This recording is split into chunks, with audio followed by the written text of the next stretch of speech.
Good morning friends. இன்னைக்கு நம்ம என்ன டாபிக் பார்க்க போறோம் அப்படினா permeability of soil flow. அதாவது water flow is parallel or horizontal. Water flow is series, vertical or perpendicular. ஓகேங்களா? சோ இந்த கேஸ்ல வந்து பாத்தீங்கன்னா நமக்கு வந்து permeability வந்து பாத்தீங்கன்னா எப்படி effective permeability or series of total permeability எப்படி நம்ம கண்டுபிடிக்கிறது அப்படினு சொல்லி நம்ம பார்க்க போறோம் சரிங்களா சோ yesterday வீடியோல வந்து பாத்தீங்கன்னா K ஓட ரிலேஷன் என்னன்னு பார்த்தோம் coefficient of permeability என்னன்னு பார்த்தோம் absolute coefficient of absolute permeability or intrinsic permeability என்னன்னு பார்த்தோம் சரிங்களா சோ இதெல்லாம் வந்து பாத்தீங்கன்னா ரொம்ப முக்கியமான question 1 darcy is equal to 10 to the power of -12 meter square or 9.87 into 10 to the power of -13 meter square darcy வந்து இதனோட யூனிட் intrinsic permeability ஓட யூனிட் coefficient absolute permeability ஓட யூனிட் சரிங்களா இந்த ஒரு மார்க் क्वेश्चन கூட கேட்க பாசிபிலிட்டிஸ் இருக்கு சரிங்களா சோ இப்போ வந்து பாத்தீங்கன்னா permeability ஓகே ஒரு stratified soil இருக்கு stratified soilனா one layer of clay one layer of silt one layer of sand again silt sand அப்படினு இருக்கு silt sand silt sand ஓகேங்களா சோ இப்படி இருக்கு அப்படினா சோ இதுல வாட்டர் வந்து பாத்தீங்கன்னா flow ஆகுது ஒன்னு வந்து பாத்தீங்கன்னா horizontal flow ஓகேங்களா சோ இப்படி வந்து flow ஆகுது okay flow is parallel to the plane ஓகேங்களா சோ அந்த சர்ஃபேஸ்க்கு வந்து பாத்தீங்கன்னா parallel flow ஆகுது அப்படிங்கும்போது நமக்கு effective permeability is equal to டைரக்ட்டா சோ இதுல கான்செப்ட் என்னன்னா டிஸ்சார்ஜ் நம்ம பார்க்கணும் ஓகேங்களா discharge Q equal to KE வச்சு தான் நம்ம ஃபார்முலா எழுதுறோம் சரிங்களா எஸ் சோ இப்போ டைரக்ட்டா அப்படி flow ஆகுதுங்களா அப்போ டிஸ்சார்ஜ் வந்து பாத்தீங்கன்னா Q1 ஒரு ஃப்ளோல வந்து பாத்தீங்கன்னா Q1 அப்படி டிஸ்சார்ஜ் இதுல என்ட்ரி ஆச்சு அப்படினா சேம் அதே அளவு தான் Q1 தான் நமக்கு வந்து வரும் சரிங்களா இது வந்து பாத்தீங்கன்னா நமக்கு flow is parallel அப்படி நாம சொல்லுவோம் ஓகேங்களா இப்போ வந்து பாத்தீங்கன்னா இந்த மாதிரி நம்பர் ஆஃப் எத்தனை நமக்கு flow ஆகுதுன்னு பார்க்கணும் நம்ம ஓகேங்களா எத்தனை மீடியம் இருக்கு அப்படினு பார்க்கணும் சோ 1 அப்போ total discharge equal to Q1 plus Q2 plus Q3 plus Q4 and Q5 but total discharge நமக்கு எப்படி இருக்கும் அதுல total discharge வந்து பாத்தீங்கன்னா sum of this value அப்படினு இருக்கும் அதாவது இல்ல Q flow ஆச்சுனா ஏதாவது டிஸ்ட்ரிபியூட் ஆகி கடைசில நமக்கு total discharge எவ்வளவு வருதுன்னு நம்ம பார்க்கணும்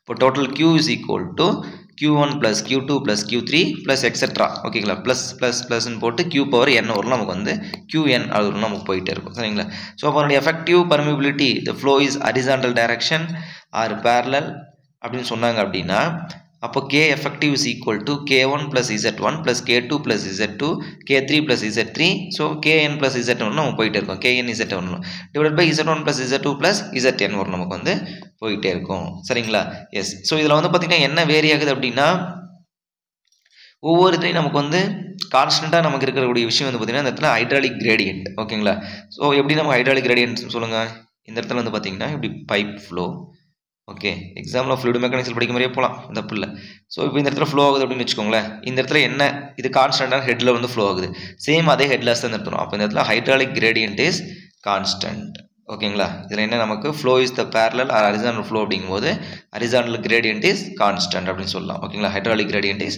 constant ரொம்ப முக்கியமான ஒரு 1 மார்க் क्वेश्चन சோ இதுல இருந்து வந்து பாத்தீங்கன்னா horizontal flow க்கும் vertical flow க்கும் ரேஷியோ என்ன horizontal flow கண்டுபிடிங்க அப்படினு சொல்லிட்டு क्वेश्चन கேட்க பாசிபிலிட்டிஸ் நிறைய இருக்கு ஓகேங்களா DRB எக்ஸாம்லயும் கேட்டிருக்காங்க கேட் எக்ஸாம்லயும் கேட்டிருக்காங்க ஓகேங்களா எஸ் ரொம்ப முக்கியமான question flow is series or parallel and or perpendicular அப்படினு சொல்றோம் or perpendicular direction அப்படினு சொல்றோம் அதாவது அந்த பெட்டுக்கு வந்து பாத்தீங்கன்னா perpendicular-ஆ போகுது இல்ல சீரிஸா நம்ம flow ஆகுது சீரிஸ் அப்படி சொல்றோம் நம்ம இந்த மாதிரி flow ஆகுறது ஓகேங்களா இது நமக்கு சீரியஸ் ஓகேங்களா ஒரே ஒரு அதாவது இது இப்படி அரேஞ்ச் பண்ணல கிடையாது நம்ம சாயில வந்து இப்படி அரேஞ்ச் பண்ணல சோ வந்து இப்போ எல்லாமே வந்து சீரிஸா அரேஞ்ச் பண்ணிருக்காங்க அப்படிங்கும்போது நமக்கு என்ன வரும் flow is perpendicular direction ஓகேங்களா இதுக்கு perpendicular தான் போகுது அதனால வந்து பாத்தீங்கன்னா it is a perpendicular direction so அதனுடைய ஃபார்முலா வந்து பாத்தீங்கன்னா இதல என்ன கான்ஸ்டன்ட்டா இருக்கும் அப்படினா discharge is constant ஓகேங்களா ஒவ்வொரு மீடியக்கும் போறக்கூடிய discharge எப்படி இருக்கும் கான்ஸ்டன்ட் இருக்கும் அங்க எப்படி hydraulic gradient வந்து கான்ஸ்டன்ட் சொன்னோமோ இங்க discharge வந்து பாத்தீங்கன்னா constant அப்படி சொல்லுவோம் flow is series mean discharge is constant same அதே flow is parallel means discharge is equal to Q1 plus Q2 same fluid mechanicsல என்ன படிச்சோமோ அதேதான் அப்ப இதனுடைய ஃபார்முலா பாருங்க அப்ப இது ஹைட்ராலிக் கிரேடியன்ட் வச்சு நம்ம எழுதுவோம் அப்ப hydraulic gradient is equal to I1 plus I2 plus I3 அப்படினு சொல்லிட்டு நம்ம போயிட்டு இருக்கோம் up to IN வரலாம் அப்போ effective permeability in okay effective permeability in vertical direction or perpendicular direction equal to Z1 plus Z2 plus Z3 divided by Z1 divided by K1 Z2 divided by K2 Z3 divided by K3 ஓகேங்களா இத நீங்க வந்து பாத்தீங்கன்னா hydraulic gradient எடுத்துட்டு மறுபடியும் அந்த formula Q equal to Q is equal to KA formula apply பண்ணி I க்கு பதிலா மறுபடியும் ஹெட் லாஸ் டிவைட் பை இசட்னு போட்டு ஒவ்வொன்றும் எடுத்து நீங்கள் அப்ளை பண்ணணும் அவசியம் கிடையாது.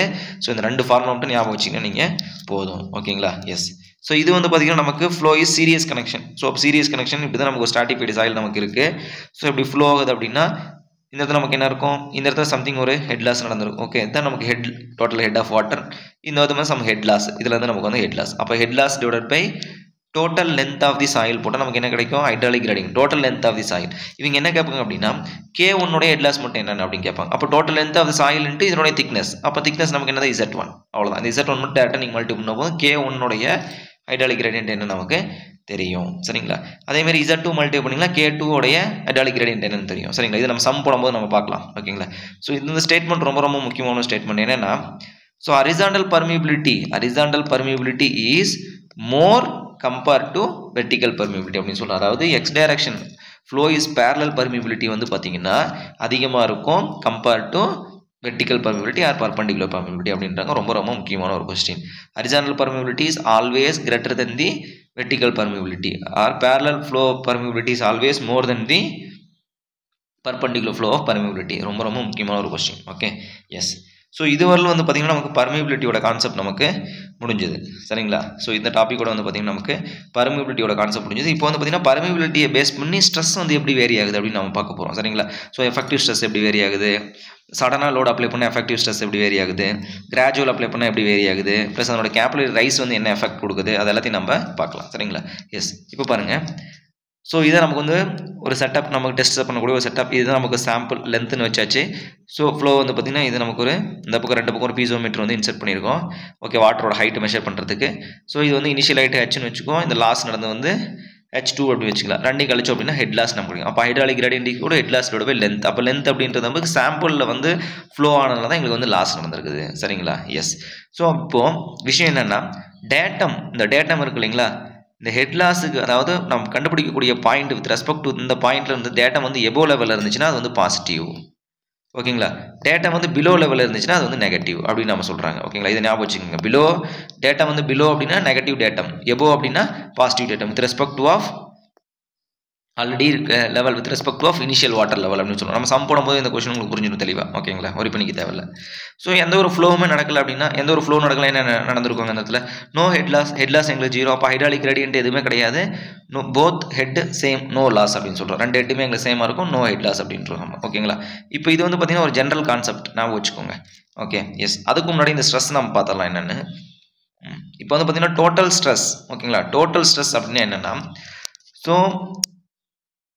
டோட்டலாக ஆக்ட் ஆகக்கூடிய ஒரு ஃபோர்ஸஸ். ஓகேங்களா? அதாவது செல்ஃப் வெயிட் ஆஃப் சாயில் இருக்கலாம், ஓகே, ஓவர் பர்டன் ப்ரெஷராக இருக்கலாம், வாட்டர் ப்ரெஷராக இருக்கலாம், சம் அடிஷ்னல் லைவ் லோட் மூவ்மெண்ட்டாக இருக்கலாம் சம் பர்டிகுலர் டைமுக்கு. ஓகேங்களா? சடனாக அப்ளை பண்ணுற லோடாக இருக்கலாம். ஓகேங்களா? ஸோ இது எல்லாமே வந்து பார்த்தீங்கன்னா with respect to some area, லோடோட by some with respect to area is known as total stress அப்படின்னு நம்ம சொல்கிறோம். சரிங்களா?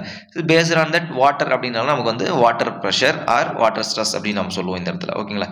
அப்போ sigma is equal to total stress is equal to effective stress plus pore water pressure அப்படின்னு சொல்கிறோம். அப்போ effective stress அப்படின்னா என்ன, த இன்டர்னல் கிரானுலார் ப்ரெஷர் அப்படின்னு சொல்லலாம். Internal granular or pressure due to pressure in grain to grain contact அப்படின்னு சொல்கிறோம். Internal granular pressure, அதாவது சாயிலில் இருக்கக்கூடிய இன்டர்னல் கிரானுலார் ப்ரெஷர் தான் நமக்கு வந்து எஃபெக்டிவ் ஸ்ட்ரெஸ்ன்னு சொல்லுவோம். It's depending upon the grain size of the particles only, pressure in grain to grain contact only.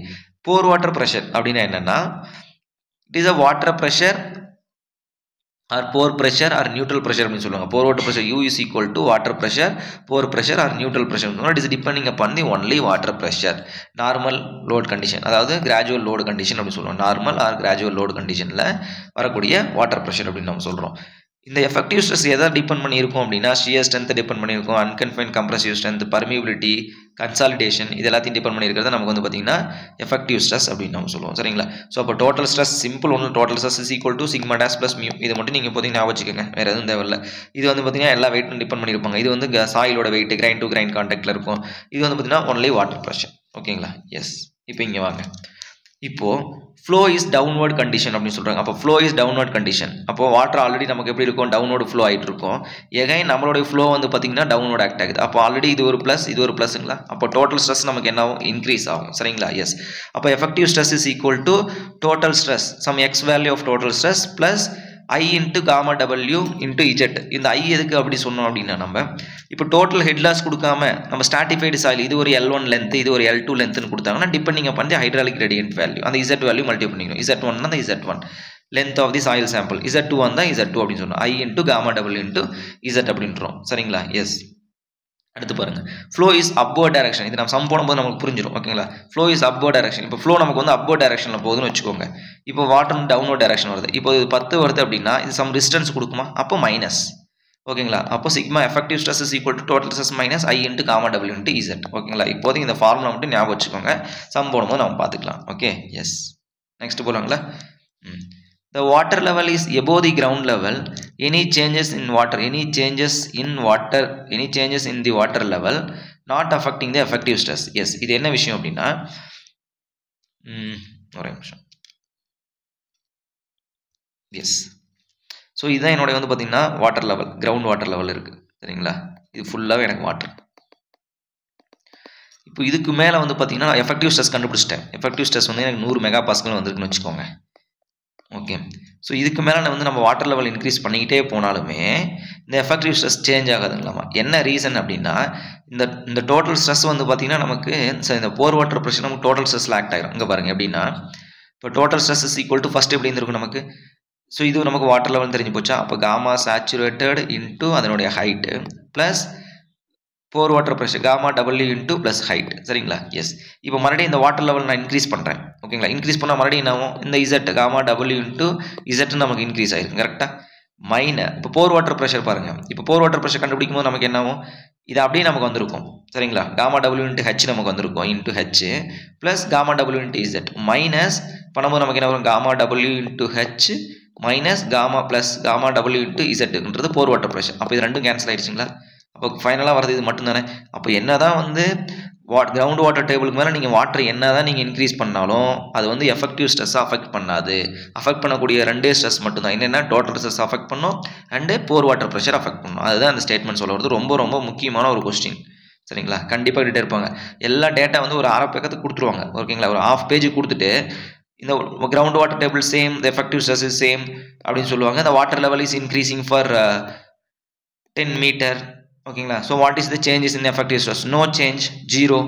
அவ்வளோதான், முடிஞ்சு போச்சு. சரிங்களா? ஸோ அதனால் அந்த ஸ்டேட்மெண்ட் மட்டும் நீங்கள் ஞாபகம் வச்சுக்கிட்டா போதும். ரொம்ப ரொம்ப முக்கியமான ஒரு கொஸ்டின். Okay, yes.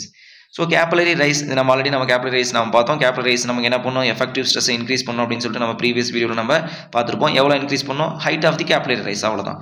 ஸோ இந்த கேபிலரி ரைஸ் மேக்ஸிமம் எங்கே இருக்கும் அப்படின்னா மினிஸ்கஸில் வந்து மேக்ஸிமம் இருக்கும். ஓகேங்களா? ஸோ இதுதான் நமக்கு வந்து கேபிலரி ரைஸ்னு வச்சுக்கோங்க. இது வந்து 0 பாயிண்ட். அப்போ இதனுடைய ஸ்ட்ரெஸ் நமக்கு இப்படி தான் இருக்கும். சரிங்களா? அப்போ இது நெகட்டிவ் டென்ஷன் சொல்லிட்டோம். அப்போ போர் வாட்டர் ப்ரெஷரில் ஆட் பண்ணணும் நம்ம. ஓகே, அப்போ போர் வாட்டர் ப்ரெஷரில் ஆட் பண்ணோம் அப்படின்னா நமக்கு என்ன நடக்கும் பாருங்க. So maximum at level of the meniscus, the maximum at level of meniscus, minimum or 0 at free water surface. அப்போ ஃப்ரீ வாட்டர் சர்ஃபேஸ் இதுதான் நமக்கு கிரவுண்ட் வாட்டர் டேபிள். ஓகேங்களா? இதுக்கு மேலே தான் நம்ம கேபிலரி ரைஸ் நடக்குது. அப்போ மேக்ஸிமம் எங்கே இருக்குது பாருங்கள், மேக்ஸிமம் லெவல் ஆஃப் மினிஸ்கஸில் இருக்குது. மினிமம் எங்கே இருக்குது பாருங்கள், free water surface or ground water table எங்கே மெஜ் ஆகுதோ அங்கே இருக்குது அப்படின்னு அர்த்தம். சரிங்களா? Yes. So overburden stress அப்படின்னு சொல்கிறோம். ஓகேங்களா? இதில் வந்து 2 கேஸ் கொடுத்துருக்காங்க. இந்த கொஸ்டின் ரொம்ப முக்கியமான கொஸ்டின். இது கேட் எக்ஸாம் ஒரு டைம் கேட்டிருக்காங்க. லோடு வந்து நம்ம சடனாக அப்ளை பண்ணுறோம். Sudden applying load, gradual applying load, அதாவது சடன் ஆக்டிங், கிராஜுவல் ஆக்டிங் வச்சுக்கோ. அப்போ சடன் ஆக்டிங் அப்படின்னா நமக்கு என்ன வரும், டோட்டல் ஸ்ட்ரெஸ் காமன் நமக்கு Q overburden pressure act ஆகுது plus gamma saturated into H அப்படின்னு நம்ம சொல்லுவோம். கரெக்டுங்களா? எஸ். இது வந்து டோட்டல் ஸ்ட்ரெஸ். இப்போ போர் வாட்டர் ப்ரெஷர் நமக்கு என்ன வரும் அப்படின்னா இந்த ஓவர் பர்டன் ப்ரெஷர் இருக்கு இல்லைங்களா. ஸோ இந்த செல்ஃப் வெயிட் அதுவும் நம்ம ஓவர் பர்டன் ப்ரெஷர் அடிஷனல் ப்ரெஷரும் நமக்கு வந்து பார்த்திங்கன்னா அந்த போர் வாட்டர் ப்ரெஷரில் ஆட் ஆகும். அப்படி ஆட் ஆகும்போது நமக்கு என்ன ஆகுது, எஃபெக்டிவ் ஸ்ட்ரெஸ் வந்து பார்த்திங்கன்னா டிகிரிஸ் தான் ஆகுது. சரிங்களா? எஸ். இங்கே நீங்கள் பார்த்தீங்கன்னா தெரியும். இப்போ எஃபெக்டிவ் ஸ்ட்ரெஸ் இதுக்கு ரிலேஷன் பாருங்கள்.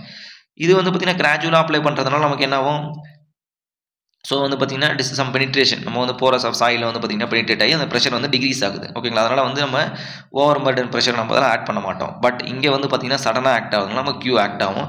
இதனால் நமக்கு என்ன ஆகும், effective stress resistance of the grain to grain contact resistance வந்து பார்த்தீங்கன்னா கம்மியாகிடுது. ஸோ அதனால் இம்பாக்ட் லோடு நமக்கு வந்து டேஞ்சர் தான் நான் வச்சுக்கோங்க. Sudden applying load U value increasing. Yes, correct. Pore water pressure increasing எவ்வளோ டைம் அப்படின்னா இன்க்ரீசிங் ப்ளஸ் Q டைம்ஸ் அப்படின்றோம். Plus Q times. ஓகேங்களா? மல்டிபிள் கிடையாது நமக்கு ப்ளஸ் கியூ டைம்ஸ். அப்போ இது 100 அப்படின்னா 100 இன்க்ரீஸ் ஆகும், 200 அப்படின்னா 200 நமக்கு இன்க்ரீஸ் ஆகும். சரிங்களா, ரொம்ப ரொம்ப முக்கியமான கொஸ்டின். போர் வாட்டர் ப்ரெஷர் மட்டும் சேஞ்ச் ஆகுது, அவ்வளோதான், வேறு எதுவும் கிடையாது இதில். போர் வாட்டர் ப்ரெஷர் வந்து பார்த்தீங்கன்னா இம்பாக்டாக கொடுக்கும்போது நமக்கு Q times increase, Q plus answer வருது. ஓகேங்களா, இதில் வந்து பார்த்தீங்கன்னா நமக்கு கியூ கிடையாது, ஏன்னா கிராஜுவல் அப்ளைங் லோட். வாட்டர் வந்து பார்த்தீங்கன்னா கிராஜுவல் அப்ளை பண்ணும்போது நமக்கு என்ன வாட்டர் வந்து போரஸில் வந்து பெனிட்ரேட் ஆகும். ஆனால் இது அப்படி கிடையாது, இமீடியட் ரெசிஸ்டன்ஸ் கொடுக்கும், இமீடியட் ரியாக்ஷன் கொடுக்கும் நமக்கு. சரிங்களா, எஸ். ஸோ இது வந்து பார்த்தீங்கன்னா ஜஸ்ட் ஒரு கொஸ்டின் தெரிஞ்சு வச்சுக்கோங்க. ஓகேங்களா, கேப்லரி ரைஸில் வந்து பார்த்தீங்கன்னா டிஃப்ரெண்ட் டயாமீட்டர் இந்தமாரி வந்து பார்த்தீங்கன்னா ஒரு ஃபனல் வந்து பார்த்தீங்கன்னா உள்ள இன்செர்ட் பண்ணுறாங்க அப்படின்னா, ஸோ டிஃப்ரெண்ட் டயாமீட்டரில் எப்படி வந்து நமக்கு வேரி ஆகுது அப்படின்னா ஃபார்முலா சேம். அதாவது capillary rice HC is equal to 4 sigma divided by rho g d. அப்போ d அப்படிங்கும்போது change in diameter, d1 divided by d2 அதை நீங்கள் போட்டுக்கலாம், முடிஞ்சது. அதில் வந்து கேபிட்டல் ரைஸ் இனிஷியலாக எவ்வளோ வந்திருக்கும், கேபிட்டல் டயா போட்டிருப்பீங்க. அப்போ செகண்ட் டைம் போடும்போது டோட்டல் ஹைட்லேருந்து இந்த ஸ்மால் ஹைட் மட்டும் எவ்வளவு, அப்போ அப்படி டிஃப்ரென்ஸ் ஆகும்போது நமக்கு டயாமீட்டர் என்ன டிஃப்ரென்ஸ்னு போட்டுக்கணும். அப்போ டோட்டல் டிஃப்ரென்ஸ் என்ன, டயாமீட்டரில் என்ன டிஃப்ரென்ஸ், அதை மட்டும் நீங்கள் போட்டிங்கன்னா உங்களுக்கு போதும். இது கொஸ்டின் நமக்கு ஒரு கொஸ்டின் இருக்குது. சரிங்களா, இது சால்வ் பண்ணும்போது நம்ம பார்த்துக்கலாம். அப்போ ஃபைனலாக வரும்போது நமக்கு என்ன வரும், டோட்டல் எல்லா வேலையும் கூட்டினீங்கன்னா கேபிட்டல் ரைஸ் என்ன நமக்கு தெரிய போகுது. ஓகேங்களா, ஸோ இந்த இதில் வந்து பார்த்தீங்கன்னா எல்லாமே முக்கியமான கொஸ்டின். இது ரொம்ப ரொம்ப முக்கியமான ஒரு கொஸ்டின். ஓகேங்க, flow is parallel, flow is perpendicular in the soil medium, what is the effective permeability. Okay, yes. Next topic என்ன பார்த்தீங்கன்னா வெல் ஹைட்ராலிக்ஸ் அப்படின்னு சொல்கிறோம். ஸோ வெல் ஹைட்ராலிக்ஸில் வந்து பார்த்தீங்கன்னா நமக்கு கன்ஃபைன் அக்விஃபயர்னா என்ன, அன்கன்ஃபைன் அக்விஃபயர்னா என்ன, ஸ்பெசிஃபிக் ஸ்டோரேஜ், ஸ்பெசிஃபிக் ஹீல்டு அப்படின்னு நான் சொன்னேன். அந்த டெஃபினேஷன்ஸ் வந்து ரொம்ப ரொம்ப முக்கியமான ஒரு கொஸ்டின். ஓகேங்களா, இது நம்ம ஹைட்ராலிக்ஸ்னு டீட்டெயிலாக படிப்போம், பட் சாயில் மெக்கானிக்ஸ் தான் என்ன கொடுத்துருக்கீங்க அப்படின்னு பார்க்கலாம். ஓகேங்களா, so specific yield, the specific yield is equal to the volume of water exerted by the gravity. yield அப்படின்னா நமக்கு வந்து yield வருது. ஓகேங்களா, அப்போ எவ்வளோ வந்து yield அப்படின்னா சம் yield ஆனாலும் சரி, நம்ம வாட்டர் பம்ப் பண்ணிட்டாலும் சரி, பம்பிங். ஓகேங்களா, பம்ப்டு. ஓகேங்களா, pumped. Okay, so the volume of water exerted or volume of water pumped by gravity divided by total volume of the soil அப்படின்றோம். இதுக்கு பேர் தான் ஸ்பெசிஃபிக் yield அப்படின்னு சொன்னோம். Volume of water exerted by the gravity or total volume, இதுக்கு specific yield. ஓகேங்களா, specific retention அப்படின்னா எவ்வளோ ரீடைன் ஆகுது. Okay, specific yield volume of water retain against gravity divided by total volume of the water அப்படின்னு சொல்கிறோம். ஓகேங்களா, so இதோட value n is equal to porosity, ரெண்டையும் கூட்டணும், ஸ்பெசிஃபிக் ஈல்டையும் ஸ்பெசிஃபிக் ரிடென்ஷன் கூட்டோம் அப்படின்னா நமக்கு வந்து porosity அப்படின்னு சொல்கிறாங்க. அதாவது volume of voids divided by total volume of the soil அப்படின்னு சொல்கிறோம். சரிங்களா, எஸ். இப்போ இந்த ஸ்பெசிஃபிக் ஈல்டு வந்து நம்ம ஸ்டோரேஜ் கோஎஃபிஷியன்ட் அப்படின்னு சொல்கிறாங்க. ஓகேங்களா, எஸ். இதை நம்ம டீட்டெயிலாக படிப்போம், ஒன்றும் பிரச்சனை இல்லை. ஓகே, அடுத்து பாருங்க, the coefficient of transferability. Coefficient of transferability is defined as permeability into thickness of the soil medium னு சொல்றோம். இது ரொம்ப ரொம்ப முக்கியமான ஒரு கொஸ்டின், ஒரு டைம் கேட்டிருக்காங்க. The KT is the coefficient of transferability, K is the permeability, H is the thickness of the soil. What is the relation? அப்ப KT is equal to K into H. ஓகேங்களா, முடிஞ்சிருச்சு. K equal to KT divided by H அப்படின்னு கூட சொல்லலாம். ஓகேங்களா, coefficient of percolation அப்படின்னா KP equal to K by N அப்படின்னு சொல்லுவோம். Okay, yes. Specific storage, storage அப்படிங்கும்போது எஸ்வி வால்யூம் அப்படி சொன்னோம், வால்யூம் ஆஃப் எஸ்வி ஞாபகம் வச்சுக்கோங்க. Storage, specific storage is equal to specific storage, storage volume, volume of water divided by unit, volume of water stored by unit piezometric head அப்படின்னு சொல்லலாம். Piezometric head அப்படின்னா pressure head plus gravitational head அப்படின்னு சொல்லலாம். P by rho g plus Z. ஓகேங்களா, volume of water divided by piezometric ஹெட்னு கூட சொல்லலாம். Volume of water divide by piezometric head. ஓகேங்களா, இல்லை volume of water stored by unit piezometric head அப்படின்னு சொல்லலாம். இதுக்கு பேர் ஸ்பெசிஃபிக் ஸ்டோரேஜ் அப்படின்னு நம்ம சொல்கிறோம். ஓகேங்களா, what is specific capacity? Specific capacity அப்படின்னா டிஸ்சார்ஜ், SQ. ஓகேங்களா, கெப்பாசிட்டி அப்போ CQ, சாரி, ஸ்பெசிஃபிக் கெப்பாசிட்டி அப்படின்னா நமக்கு CQ அப்படின்னு நம்ம சொல்லுவோம். கெப்பாசிட்டி அப்படின்னா discharge per unit drawdown of the well. ஓகேங்களா, unit drawdown of the well. இது எல்லாமே மீட்டர் தான். டிஸ்சார்ஜ் வந்து பர் மீட்டருக்கு எவ்வளோ ட்ரா டவுன் ஆகுது நம்ம பார்க்குறது. ஓகேங்களா, ஸோ இது ரொம்ப ரொம்ப ரொம்ப முக்கியம். இந்த 5 டெஃபினிஷன் வந்து பார்த்தீங்கன்னா ஏன்னு கேட்டால் நமக்கு வந்து மேட்ச் த ஃபாலோவிங்கில் கொஸ்டின் கேட்க பாசிபிலிட்டிஸ் இருக்குது. ஓகேங்களா, இதை வச்சு பார்த்தீங்கன்னா 2 மார்க் கொஸ்டின் 1 மார்க் கொஸ்டின் கேட்பாங்க. ஓகேங்களா, போரோசிட்டி கொடுத்துட்டு ஸ்பெசிஃபிக் ஈல்டை வச்சு கொஸ்டின் கேட்கறது, ஸ்பெசிஃபிக் ரிடென்ஷன் வச்சு கொஸ்டின் கேட்கறது ரொம்ப ரொம்ப ஒரு முக்கியமான ஒரு கொஸ்டின். ஓகே, ஸோ இப்போ அடுத்தது வந்து பார்த்தீங்கன்னா அக்யூஃபேர். ஓகேங்க, அக்யூஃபேர்னா என்ன, அன்கன்ஃபைன் அக்யூஃபேர், கன்ஃபைன் அக்யூஃபேர், பர்ச்சட் அக்யூஃபேர். ஓகேங்களா, அதனோட எக்ஸாம்பிள்ஸ் என்ன அப்படின்னு சொல்லிட்டு நம்ம நெக்ஸ்ட் கிளாஸில் நம்ம அதை பார்ப்போம். ரொம்ப ரொம்ப ஒரு முக்கியமான ஒரு கான்செப்ட். சரிங்களா, இப்போ இந்த வீடியோ நம்ம பார்த்துட்டோம் அப்படின்னா பர்மிபிலிட்டி ஆல்ரெடி முடிஞ்சது. சரிங்களா, இப்போ இது வந்து பார்த்தீங்கன்னா நம்ம அக்யூல்டு, இது கொஞ்சம் அதாவது ஸ்பெஷல் டாபிக்ஸ் மாதிரி நமக்கு. இது முடிஞ்சதுக்கப்புறம் நமக்கு வந்து பார்த்தீங்கன்னா காம்பாக்ஷன், கன்சாலிடேஷன். சரிங்களா, சரி, கன்சாலிடேஷன், காம்பாக்ஷன். ஸோ அதில் வந்து பிரைமரி, செகண்டரி, இது ரொம்ப ரொம்ப முக்கியமான ஒரு டாபிக். இந்த காம்பாக்ஷன் அண்ட் கன்சாலிடேஷன் டாபிக் வந்து பார்த்தீங்கன்னா சாயில் மெக்கானிக்ஸில் ஒரு ரொம்ப ரொம்ப ஒரு முக்கியமான ஒரு டாபிக். ஓகேங்களா, ஸோ அதனால் கண்டிப்பாக பாருங்கள், ரொம்ப யூஸ்ஃபுல்லாக இருக்கும். Okay, okay friends, thank you so much and all the very best.